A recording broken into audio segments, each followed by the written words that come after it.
Hello friends, इस गर्मी में चमत्कारी रूप से गुणकारी चीज़ आज हम बनाना सीखेंगे। बहुत ही सिंपल है। इसमें चाहिए हमें एक दही का पैकेट। इसको हम ले लेंगे ग्लास में इस तरह से। ये इतनी गुणकारी चीज़ है जिनको दूध हजम नहीं होता है वो भी ये ले सकते हैं। डायबिटीज़ के पेशेंट भी ले सकते हैं। बस आपको शक्कर नहीं डालनी है इसमें। तो हमने ले लिया दही, जमा हुआ दही। ये थोड़ा सा स्टीविया ड्रॉप डाल रहा हूँ शक्कर के बदले। शक्कर ना लें तो अच्छा ही है। ये थोड़ा सा मैंने ले लिया है कार्डमम यानी इलायची के सीड्स, और ये थोड़ी सी काली मिर्च। इसके बदले आप थोड़ी लाल मिर्च भी डाल सकते हैं। और ये बन गया आपका ज़बरदस्त ड्रिंक।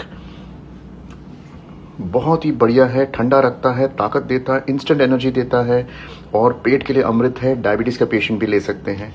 इसको आप रोज़ाना ले सकते हैं और वज़न भी बढ़ता है। So all the best, enjoy the drink.